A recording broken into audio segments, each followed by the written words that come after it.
The air in Sleepwalker's hollow never stood still. It twisted in quiet spirals, slipping like silk over the moss-covered stones, curling around the trees like whispered warnings. The townsfolk of Yellow Glen, nestled just beyond the hollow's reach, had long ago stopped entering its boundaries after dusk. Even during the day, few dared to wander past the tree line where the wind always seemed to breathe backward and the birdsong disappeared entirely. But Nathaniel Wren wasn't like the other villagers. He didn't believe in ghost stories. His mother, who'd passed away 3 years prior, used to say the hollow was hungry, and she'd forbade him from going near it. "There's something in the roots," she'd whisper, "and it hears your footsteps." Nathaniel remembered her warnings as he stood at the edge of the hollow that fog-heavy October evening. His breath curled like ghosts in front of his lips. Something about the air made his skin tighten. But grief has a way of pulling people toward danger, especially when it wears the mask of curiosity. He stepped past the first tree. The leaves barely rustled underfoot, though they lay thick as forgotten bones. The air grew heavier, as though the trees were drawing closer. The sun dipped lower, slipping behind the black silhouettes of the gnarled canopy, and Nathaniel soon realized the deeper he walked, the quieter the world became. Not silent, no. The forest whispered. It whispered in tiny, papery voices that flitted beneath the leaves, voices that stopped the moment he tried to listen. He paused near an old birch with bark peeled like skin. Something moved beneath the leaf bed, something small, maybe, or just far away. He stared down, eyes fixed on the pile, but saw nothing. Then he heard it, a soft thump. It wasn't loud. It wasn't sharp. Just a muted impact, like something falling gently into wet earth. Then another. And another. The sound moved in a line beneath the leaves, circling him. Nathaniel spun in place. "Who's there?" No answer. He crouched and brushed back the leaves, expecting a squirrel or burrowing fox. Instead, he found a hole. Only a few inches wide, perfectly circular, dug so cleanly into the soil it looked unnatural. Smooth walls descended into blackness. A faint smell drifted up from it, damp wood, old breath, something faintly metallic. And then the whispering began again. But this time, it didn't stop when he listened. It grew louder. Nathaniel stumbled back, the whispering reaching a pitch just above hearing, like the whine of wind through a cracked window. He stood very still, chest rising and falling in steady, cautious rhythm. His eyes scanned the woods, which had grown impossibly dark for twilight. The trees weren't just shadows now, they seemed like silhouettes of men frozen mid-step, their trunks bending subtly inward as though leaning to hear. The hole remained open behind him, silent and round like a pupil watching from the earth. Nathaniel didn't look at it again. The whispering stopped. He took a step forward, and it began again. Not behind him this time, but ahead. Somewhere just out of reach, as if it was leading him. It felt wrong to follow it. So, of course, he did. The forest deepened, branches knitting tighter overhead until no sky remained.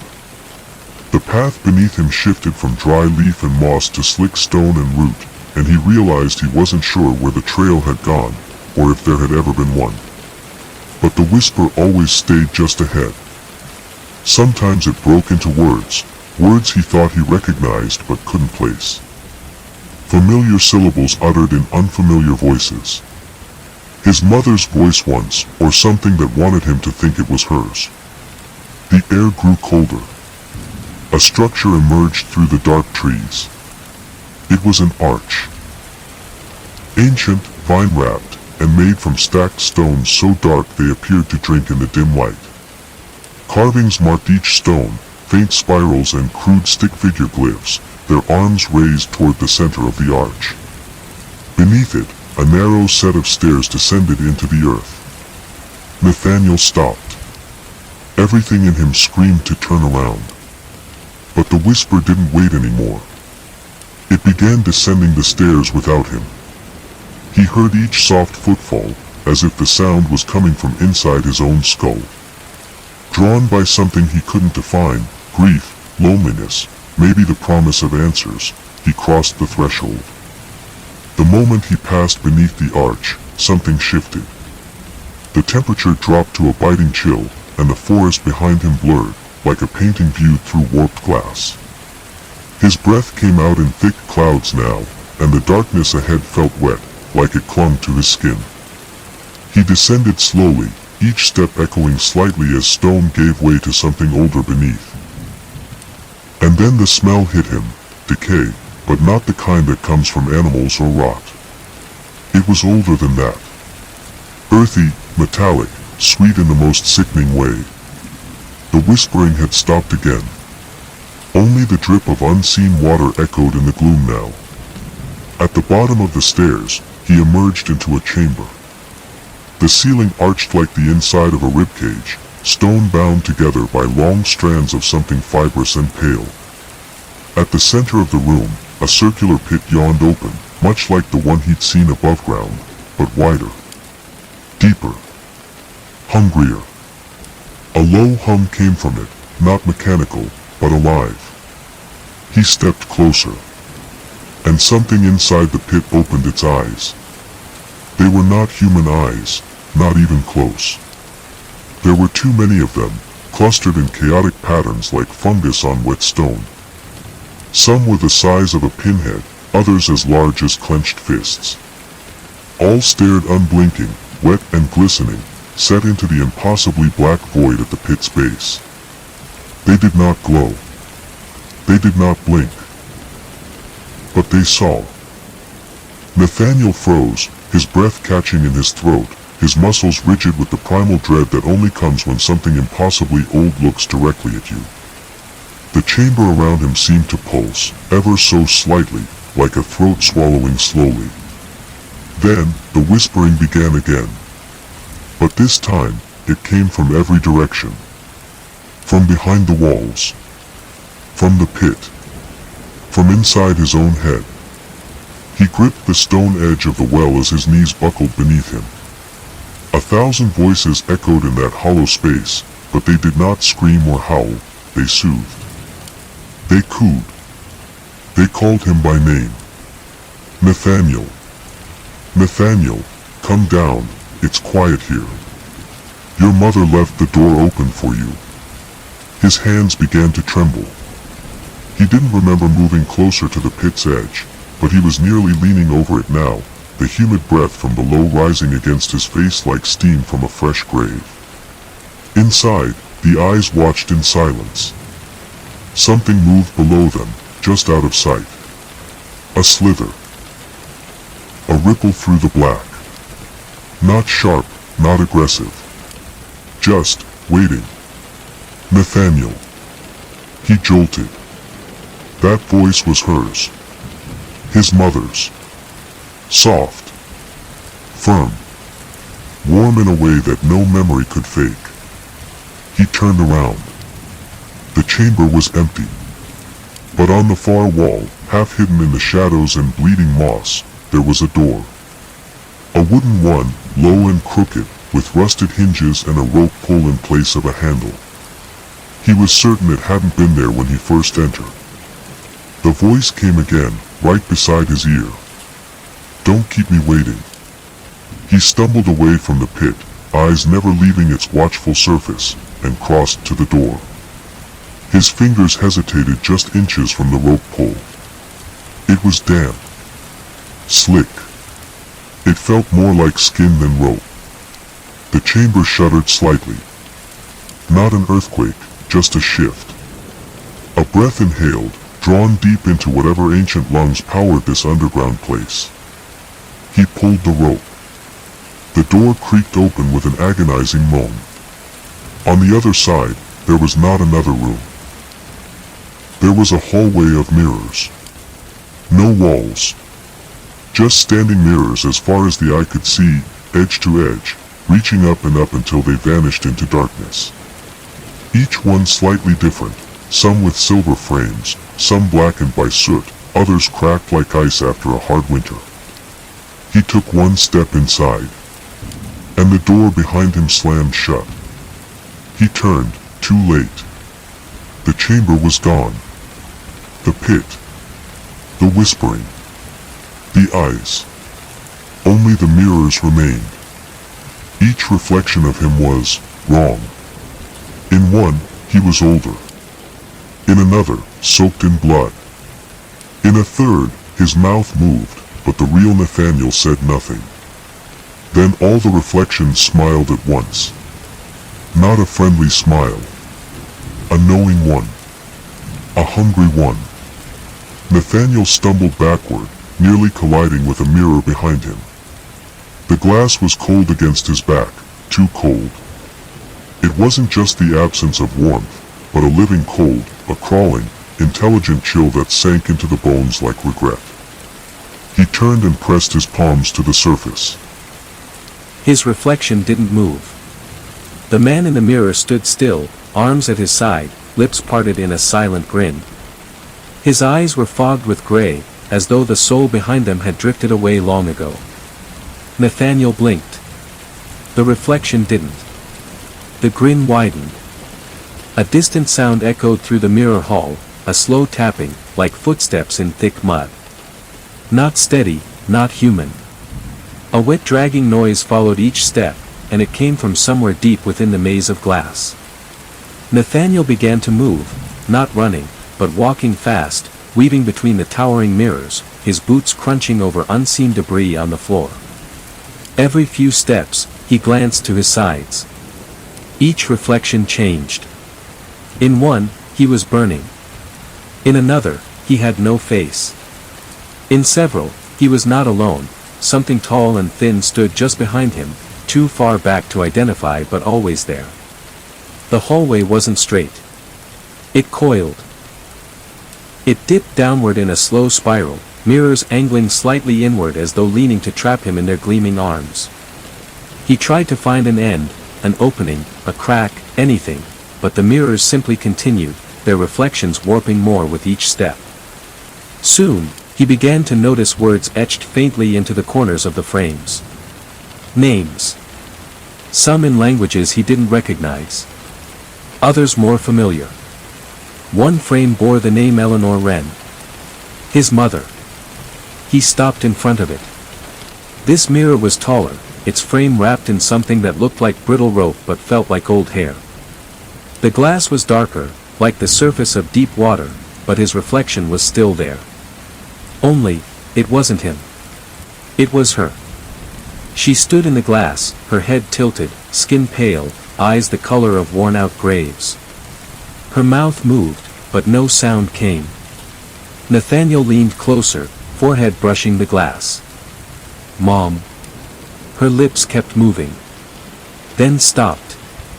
And in perfect silence, the reflection reached out. A single hand pressed against the inside of the mirror, but from the wrong angle. Her palm was reversed, her fingers flexing inward, the skin buckling unnaturally. The tip scraped the inside of the glass, leaving slow, oily streaks like slug trails. Nathaniel stepped back, but the hand followed, pressing harder until the mirror began to warp outward like stretched fabric. A faint crack appeared at the edge. Then the hand burst through. Not shattering the glass, but passing through it like water. It wrapped around his wrist. Cold. Wet. Familiar. He screamed and pulled back, but the hand tightened. The reflection's face was contorted now, still his mother, but wrong. The eyes were blank. The teeth far too many. She began to emerge, slowly, as if the glass were giving birth to something old and half-remembered. And then, another mirror shattered behind him. He spun, but saw nothing. Only a jagged, empty frame. Then another mirror broke. And another. The dragging sound was getting louder now. The thing in the reflection wasn't the only thing hunting him. His reflection didn't move. The man in the mirror stood still, arms at his side, lips parted in a silent grin. His eyes were fogged with gray, as though the soul behind them had drifted away long ago. Nathaniel blinked. The reflection didn't. The grin widened. A distant sound echoed through the mirror hall, a slow tapping, like footsteps in thick mud. Not steady, not human. A wet dragging noise followed each step, and it came from somewhere deep within the maze of glass. Nathaniel began to move, not running, but walking fast, weaving between the towering mirrors, his boots crunching over unseen debris on the floor. Every few steps, he glanced to his sides. Each reflection changed. In one, he was burning. In another, he had no face. In several, he was not alone. Something tall and thin stood just behind him, too far back to identify but always there. The hallway wasn't straight. It coiled. It dipped downward in a slow spiral, mirrors angling slightly inward as though leaning to trap him in their gleaming arms. He tried to find an end, an opening, a crack, anything, but the mirrors simply continued, their reflections warping more with each step. Soon, he began to notice words etched faintly into the corners of the frames. Names. Some in languages he didn't recognize. Others more familiar. One frame bore the name Eleanor Wren. His mother. He stopped in front of it. This mirror was taller, its frame wrapped in something that looked like brittle rope but felt like old hair. The glass was darker, like the surface of deep water, but his reflection was still there. Only, it wasn't him. It was her. She stood in the glass, her head tilted, skin pale, eyes the color of worn-out graves. Her mouth moved, but no sound came. Nathaniel leaned closer, forehead brushing the glass. Mom. Her lips kept moving. Then stopped. And in perfect silence, the reflection reached out. A single hand pressed against the inside of the mirror, but from the wrong angle. Her palm was reversed, her fingers flexing inward, the skin buckling unnaturally. The tip scraped the inside of the glass, leaving slow, oily streaks like slug trails. Nathaniel stepped back, but the hand followed, pressing harder until the mirror began to warp outward like stretched fabric. A faint crack appeared at the edge. Then the hand burst through. Not shattering the glass, but passing through it like water. It wrapped around his wrist. Cold. Wet. Familiar. He screamed and pulled back, but the hand tightened. The reflection's face was contorted now, still his mother, but wrong. The eyes were blank. The teeth far too many. She began to emerge, slowly, as if the glass were giving birth to something old and half-remembered. And then, another mirror shattered behind him. He spun, but saw nothing. Only a jagged, empty frame. Then another mirror broke. And another. The dragging sound was getting louder now. The thing in the reflection wasn't the only thing hunting him. Nathaniel stood at the edge of the field, the brittle grass brushing his knees like fingers reaching for attention. A hollow breeze whispered past his ears, carrying with it smells of wet wood, scorched paper, and something faintly sweet, like rotting fruit left too long in the dark. The house hadn't changed, not really. Same crooked steps. Same porch swing dangling with one chain loose. Same cracks in the siding his mother used to patch with white paint every spring. But the air around it was wrong. It didn't breathe like the forest had. It watched. The blacked-out windows were utterly opaque, not curtains, not boards, but glass painted over in a thick, inky smear. No glints. No reflection. Just darkness that refused to give anything back. Nathaniel's boots crunched the gravel of the path as he walked toward the porch. The world around him remained utterly silent, no birds, no insects, not even the rustle of the grass. It was like the field had been drained of time. As he reached the door, the breeze stilled. The doorknob was ice cold. Brass, just like he remembered. His fingers trembled as they touched it, not from fear, but from the strange familiarity of it all. It felt too real, like it had been waiting for him to return. He turned the knob. The door creaked open an inch, then swung the rest of the way on its own, groaning softly like an exhale. The darkness inside was absolute, thicker than night. But it wasn't empty. Nathaniel stepped inside. His foot landed on creaking wood, just like the floors of his childhood. He waited for his eyes to adjust, but the darkness refused to allow that. It clung to everything, muffling even the shape of his own hands in front of him. He reached into his pocket and pulled out the small LED flashlight he always carried. It flickered weakly to life. The hallway stretched long before him, warped and too narrow, as if the walls had shifted slightly inward. Family portraits lined the walls, but they were wrong. Each face had been smudged out.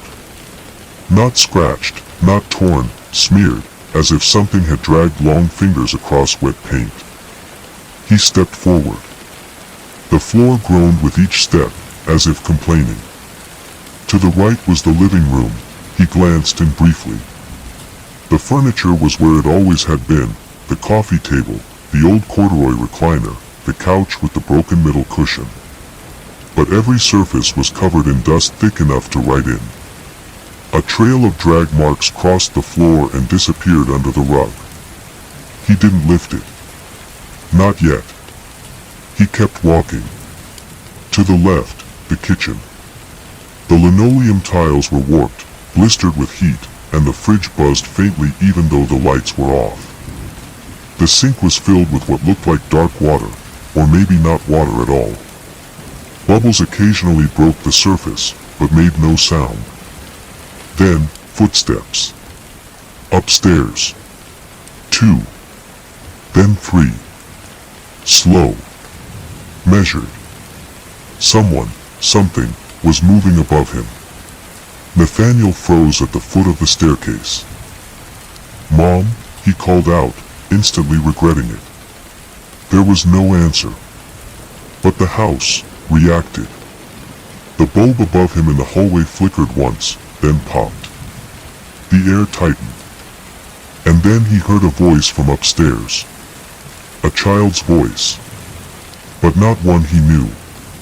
Soft. Hollow. "Are you awake yet?" Nathaniel's breath fogged in the air as he stared up the staircase, flashlight beam jittering across the peeling wallpaper and broken banister. The child's voice still echoed in his ears, flat, curious, and too close to familiar. Not his. Not anyone he remembered. But the tone. It had the same strange cadence he used to hear in dreams. He slowly raised one foot onto the bottom step. It groaned beneath his weight.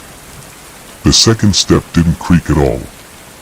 The third screamed, a sharp, high-pitched warble like splintering teeth. Nathaniel winced and paused, heart thudding loud enough to feel in his throat. The silence after was deeper than before. Even the air seemed to be listening. He climbed the rest of the stairs, each one moaning a different tone. It sounded almost like a song played backward, one only the house understood. At the top, the hallway stretched out into deeper shadow. 5 doors. 3 on the left. 2 on the right. All closed. Each one bore a nameplate. He didn't remember putting them there. But they were old, tarnished brass, screwed into the wood like plaques at a museum. The first read, "Do not open until you wake up." Nathaniel passed it. The second, "Your hands know more than you do." A faint scratching noise came from behind it. He kept walking. The third, her room. This door was different. Painted white, though now faded to a sickly gray. It had always been his mother's room, but something about it felt smaller now. Childlike. There were faint pink stickers on the edges, peeling flowers and stars. That hadn't been there before. He hesitated, hand hovering just over the knob. The fourth door opened on its own. Just a crack. Enough for light to spill out, not electric light, but a soft blue glow, flickering like moonlight underwater. He turned slowly. The brass plaque on that door read, "Remembering." Something moved inside. A flicker of shadow across the glowing floor. Then another. He stepped toward it. The room beyond was nearly empty.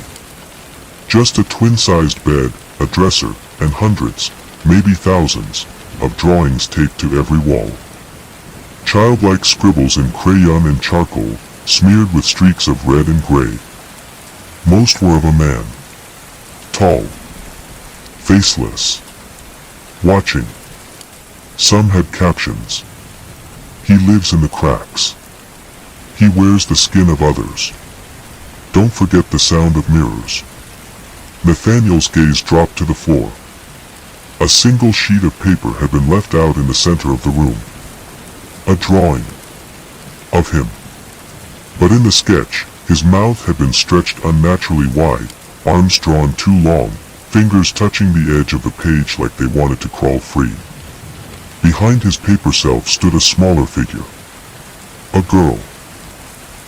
Drawn with dark eyes and tangled hair. She looked familiar. He didn't know why. Then he heard it again. "Are you awake yet?" The voice came from beneath the bed. Low. Curious. But less childlike now. He crouched slowly, every joint trembling, and angled the flashlight under the frame. There were two things under the bed. The first was a doll, old, cloth-stuffed, its button eyes missing.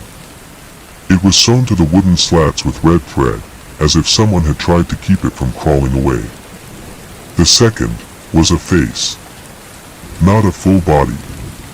Just a face. Pale, wet, stretched tight over something that twitched when the light hit it. The skin blinked slowly, and the stitched mouth smiled. "You look just like he did," it whispered. Then it bit the flashlight. The light went out. The moment the flashlight died, the room erupted in total silence. Not darkness, absence. A hollow so deep it swallowed all color, all depth, even the shape of thought. Nathaniel tumbled backward away from the bed, hands scrambling over floorboards warped with age and soaked in cold. The air was thicker now, like breathing through gauze soaked in rot. The smell of mold, blood, and something sweet and ancient crept into his nose, coiled in his lungs, and refused to leave. Behind him, the whispers returned. Not as words, not yet, but a texture. A static, crawling noise just behind his ears. It rustled like leaves inside a locked box. 1,000 voices pressed through the seams of silence, each one speaking nonsense with terrifying certainty. Then something wet tapped his shoulder. He turned fast, too fast, and slammed into the dresser, sending the drawer spilling open with a screech. Something small and soft tumbled out. He didn't want to see what it was. He didn't have a choice. It was a photograph. Old. Torn. Frayed at the edges. His mother. Younger. Smiling in front of the house. In her arms, a baby. But the baby's face had been scratched out. Not with a pen, but something sharp. Deep gouges ran through the photo, as if someone had tried to dig the memory out. Behind them, in the background of the picture, was the faint silhouette of a mirror in the window. And in that mirror, something was watching. Nathaniel's hands began to shake. That's when the laughter started. Not cruel. Not joyous. But excited. It came from behind every wall. From beneath the floorboards. From inside the furniture. Giddy, breathless laughter, like a child on the edge of a long-awaited surprise.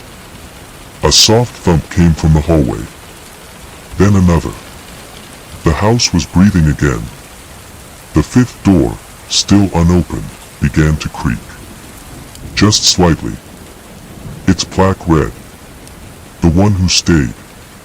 A shadow slithered under it. Nathaniel reached the doorway to the hall, heart pounding hard enough to make his vision twitch. The blue light behind him flickered once more, briefly illuminating the child's face beneath the bed. But it wasn't a child anymore. Its skin had cracked like porcelain, revealing veins that pulsed with black. Its eyes were mirrors. Real, reflective mirrors. And they showed not Nathaniel, but something behind him. Something very close. He turned. Too late.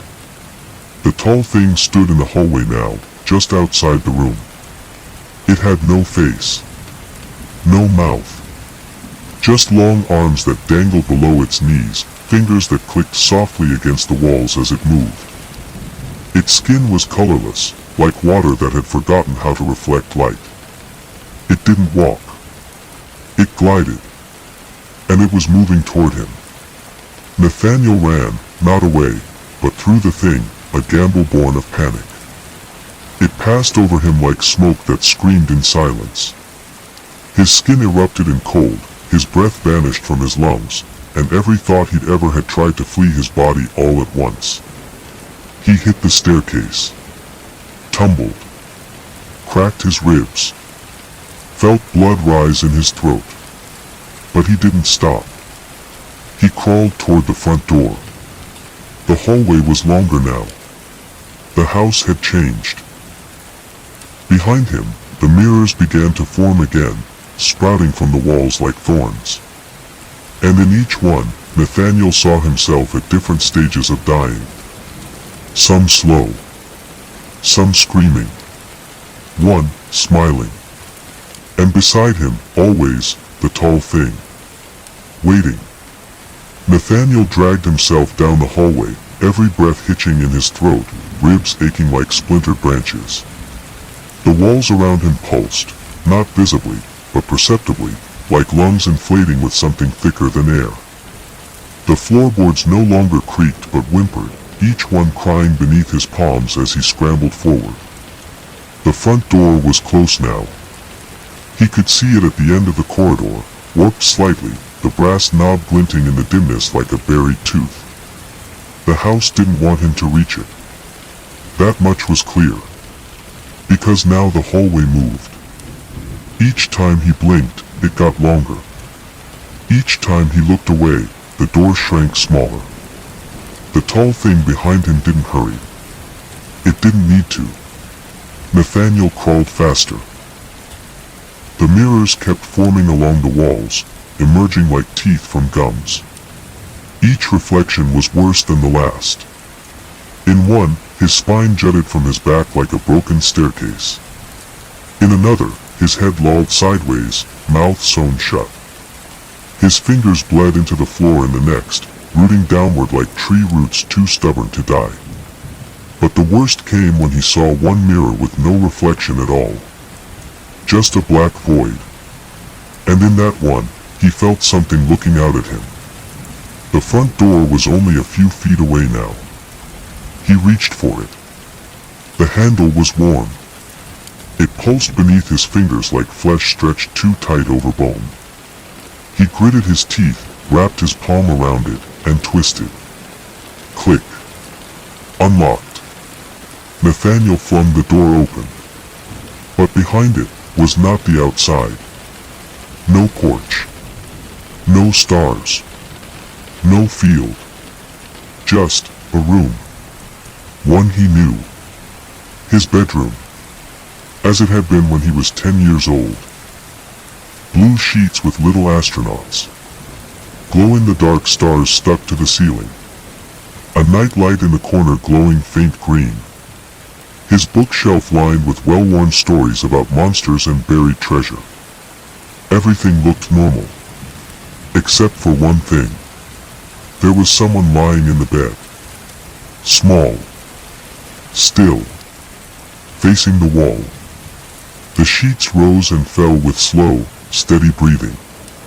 Nathaniel stepped inside, half hypnotized. The moment he crossed the threshold, the door behind him slammed shut, and the silence pressed against his ears like cotton dipped in oil. He stared at the figure in the bed. It didn't move, didn't speak. But slowly, the head turned, and he saw his own face. Younger, softer, unscarred. The boy stared up at him with wide, unblinking eyes. "You left me here," the child said. Not accusing, just stating a fact. Nathaniel couldn't speak. His younger self sat up in the bed and swung his legs over the edge. "There was a noise," the child said. Nathaniel nodded, mouth dry. "I know. I followed it." The boy's voice was cracking now, breaking like a radio signal falling out of range. "I followed it too far." The walls of the bedroom trembled. Cracks began to form along the ceiling, light leaking through, but not daylight. Mirror light. The boy stood, taller now, bones stretching inside his skin. "You brought it with you." Nathaniel backed away. The closet door creaked open on its own. Inside, the tall thing waited, folded like a spider too big for its web. No face. No sound. Just the unbearable pressure of being seen. The boy's face had changed. His mouth was smiling now, too wide, too knowing. And behind that smile, something else began to press outward. Something that wanted out. The walls of the bedroom buckled. The bed split down the middle. And the boy whispered, "It remembers you, too."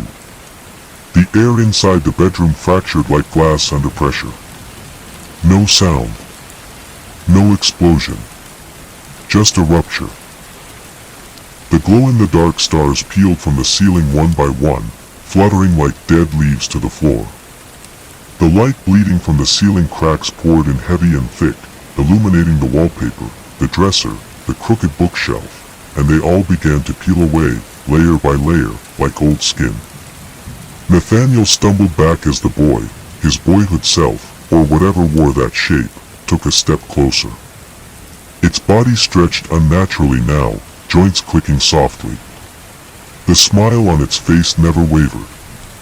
But behind the boy's eyes, something else was beginning to surface. Something older. Something watching. "You forgot what we were," it whispered, voice layered now, carrying not just Nathaniel's tones, but his mother's, the mirror's, and one more that was wrong, like a language pretending to be English. "You tried to forget. You tried to walk away. But you left the door open." Nathaniel shook his head, stepping toward the closet instead of backing away. "What are you?" The boy tilted his head. "I'm what stayed."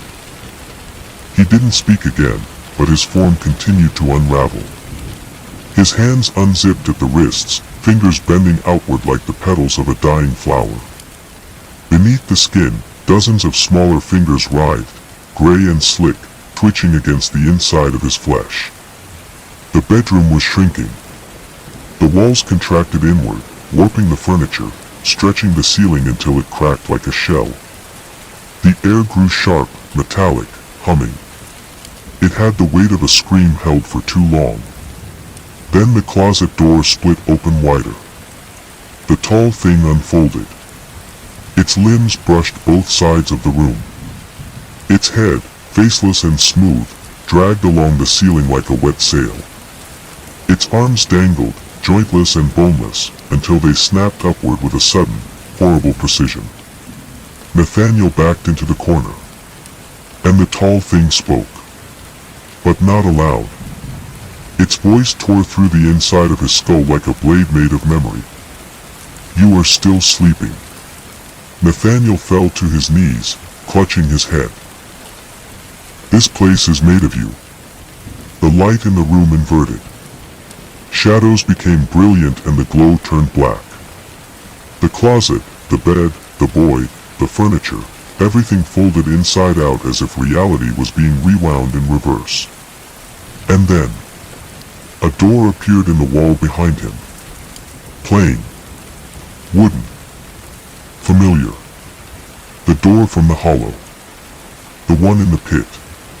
It opened slowly with a groan, revealing not another room, but a staircase. Descending. Lit by candlelight. A breath of cool, damp air spilled out. Nathaniel stood, legs trembling, vision doubled. The tall thing no longer moved. It waited. The boy smiled with eyes now fully mirrored, 1,000 tiny reflections of Nathaniel's face peering out of each one. "You can leave," he said, voice cracking like dry ice. "But only if you remember what you did." Nathaniel stepped toward the stairway. He didn't know why he was moving. His legs were no longer obeying thought, they moved with memory. He stepped through the door. And the house exhaled behind him, long and deep. The staircase curled downward in a perfect spiral, walls wet with moss and stone slick with something black. And all along the descent, the whispering returned. But this time, it was his own voice. Fragments. Regrets. Words he didn't remember saying. Names he had forgotten. Choices he buried. It was leading him somewhere. No longer to escape, but to understand. And far below, something was waiting to be remembered. The further Nathaniel descended, the tighter the air became, thick with earth and mildew and a strange, cloying sweetness that clung to the back of his throat. The spiral staircase narrowed with each step, until the walls scraped his shoulders. The stone bled condensation. A single candle flickered every few feet, though no flame was ever visible. Just light. Dim, flickering. Alive. The whispering continued. And it was his voice. But warped. It repeated half-formed memories he had no conscious recollection of. "I didn't mean to lock the door. She told me not to follow." It was whispering before I ever answered. "I just wanted her back. I just wanted it to stop." Each word sank like a hook into the soft parts of his mind, dragging up images, unwanted, incomplete. His mother standing in the doorway, her silhouette framed in lightning. A red scarf caught in the brambles. A scream that echoed from the basement when he was a child that no one ever explained. The memories were scattered and sticky. But something about this place was weaving them together. Eventually, the stairway ended. The tunnel opened into a cavern of impossible size, walls lost to darkness. The floor beneath his feet shifted from stone to packed dirt. Pillars of carved wood stretched up into the black void above, each one bound with ropes and bones and dried vines. The cavern was filled with doorways, freestanding, like stage props. Dozens of them. Hundreds. Each different. Some cracked open. Some sealed shut with wax and symbols etched in red. Some swinging slowly as if caught in a breeze that didn't touch the air. Each one pulsed faintly. And each one bore a brass plate. Nathaniel approached the nearest.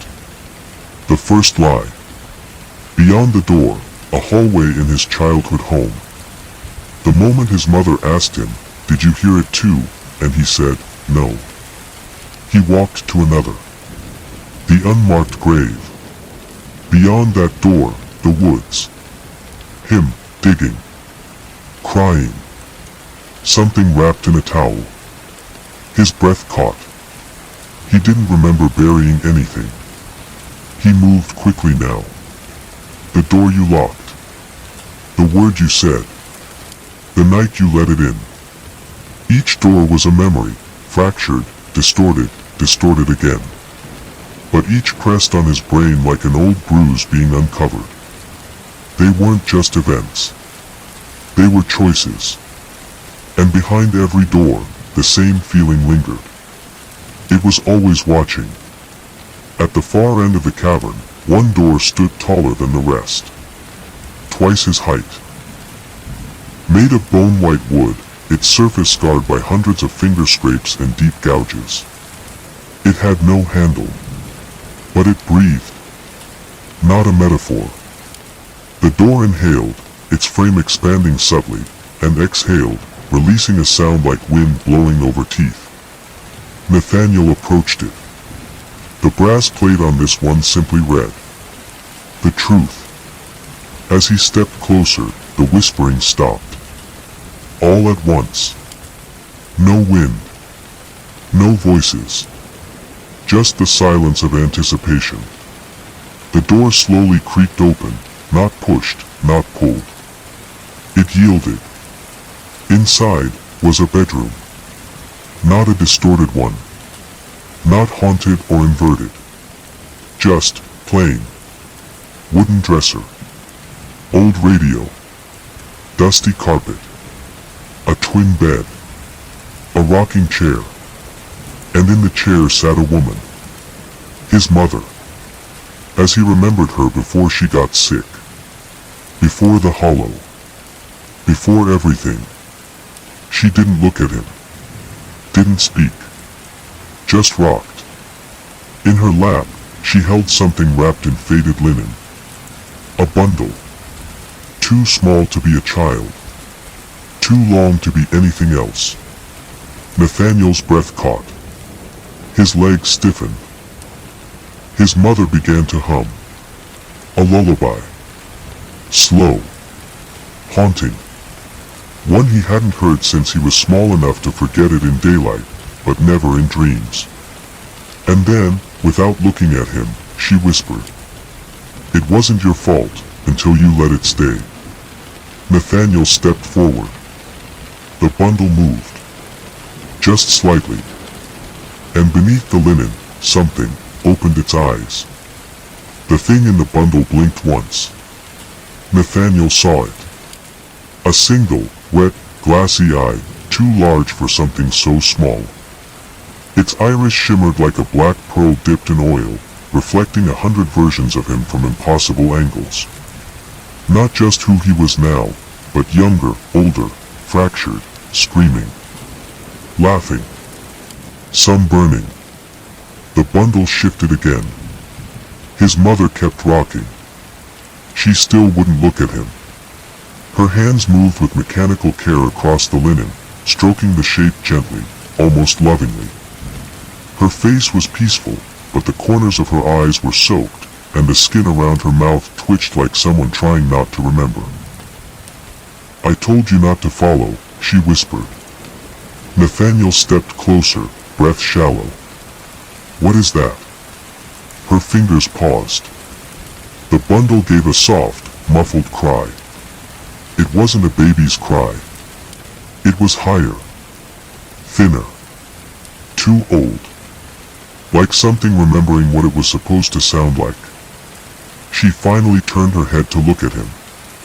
And in that instant, her eyes were mirrors. Perfect. Silver. Still. "You named it," she said. The words hit him like thunder in a church. His mind reeled backward, memories sparking, igniting. A stormy night. A voice whispering from under the bed. The chill that followed him to school. The dream that came back every night. He remembered the name now. Whispered it once to the dark. A joke. A dare. But in that moment, something ancient heard him. And it had never stopped listening. She held the bundle out to him now. Nathaniel staggered back. "I didn't know. I was a kid. I was just." But the room was gone. The rocking chair. The dresser. The ceiling. All dissolved. And he stood in a chamber of pitch. The bundle floated in the air before him, unwrapping itself slowly, its linens unwinding like molted skin. The thing inside uncurled with slow, deliberate grace. It had limbs, too many. Faces, half-formed. Mouths that didn't open but peeled. And all around it, glass. Fragments. Shards. Thousands of mirrors orbiting its body like moons around a blackened sun. In each mirror, Nathaniel, staring back. Dying differently. Failing differently. Letting it in again. And again. And again. The thing whispered to him in a voice made of regret. I only became real because you needed me to be. Nathaniel fell to his knees. It floated closer, curling around him like smoke and memory and guilt made flesh.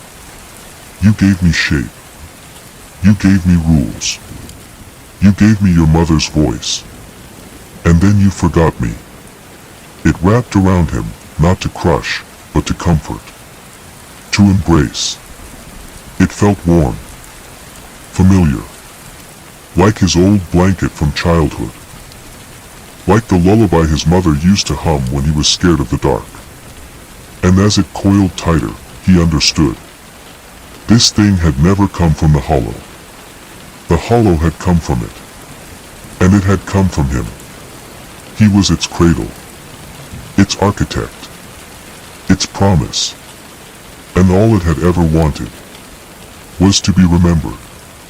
Nathaniel knelt on the invisible floor of the pitch-black chamber, the thing coiled around him like a memory that wouldn't fade.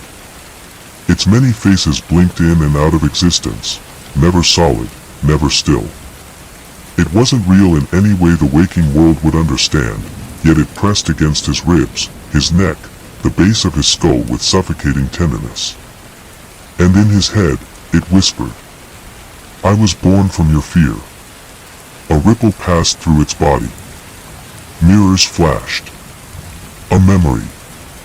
He was 6. There was a voice under the bed. A game, if I look, it wins. He didn't look. Not that night. But he named it, as children do. And naming things gives them doors. The creature nuzzled closer, wrapping around his legs like a cat made of sorrow. But I lived because of your loneliness. Another flash. 10 years old. His mother standing by the window, unmoving. A phone ringing. Nathaniel staring at the stairs, knowing someone was in the basement, but not moving. Not telling. He hadn't wanted to be alone. So the thing had stayed. His breath caught. The air here tasted like tears. Why me? He asked aloud. Why did I keep dreaming you? The creature didn't speak right away. It simply existed closer. Its mirrored skin reflected his face 1,000 times. And finally, softly, it answered. Because I listened when no one else did. It opened then, not like a flower, but like a wound. From within it, a doorway unfolded. Just a square of light in the infinite black. It looked like nothing. Felt like escape. Like finality. Like waking up. Nathaniel stepped forward. The creature didn't stop him. Instead, it said, You may leave, but something must stay. He froze. What? That's the rule. From behind him, the creature peeled part of itself free. It took the shape of a boy. Him. Maybe 8 years old. Barefoot. Pale. Trembling. Holding a stuffed bear with one missing eye. The boy looked up at him, lip trembling. I don't want to go back in the dark. The light beyond the doorway pulsed. Nathaniel's heartbeat pounded like fists against walls. He turned to the thing. What happens if I leave him? The answer came at once, quiet and cold. Then you will wake. You will forget. And he will remember everything. The child stared at him. Another version of himself. The part that had stayed. That had listened when no one else had. That had played pretend long enough to make it real. Nathaniel took one step toward the light. The boy didn't move. Tears welled in the child's eyes, but he didn't cry. Not even once. Nathaniel looked at the thing, the core of the hollow, the shape of his forgetting, and whispered, "If I stay instead, will he forget?" Yes. And the hollow? It will sleep again. No praise. No reward. Just sleep. Nathaniel looked at the boy. Then the doorway. Then the boy again. He smiled. Soft. Weak. Honest. And knelt. "It's okay," he whispered. "You don't have to carry it anymore." The boy blinked. And began to cry. Not out of sadness. But release. He stepped into the light. And the hollow closed. The doorway faded. The light was gone. The boy was gone. Nathaniel stood alone in the black. And the hollow wrapped around him. Not to consume. Not to punish. Just to keep. Warmth. Faint. Thin as a thread. Like morning sunlight slipping through the crack of a heavy curtain. The feeling of breath returning to lungs that forgot they knew how to breathe. The world stirred. A ceiling came into view, smooth and white, speckled faintly with age. Dust motes danced in the light. The smell of soap. Fabric softener. Something cooking far away. And beneath that ceiling, a boy awoke. He blinked slowly. The sheets were warm, the mattress firm. A soft whir from the hallway fan hummed like a lullaby on repeat. The sound of birdsong drifted in through an open window, delicate and real. Comforting. He sat up. A bedroom. His bedroom. Posters on the wall. Schoolbooks on the desk. A half-finished model plane suspended from the ceiling by fishing wire. The kind of room that belongs to a child on the edge of growing older. The boy, 10, maybe 11, rubbed his eyes and frowned. He didn't remember falling asleep. Didn't remember his dream. But something lingered. Not a fear, but a missing.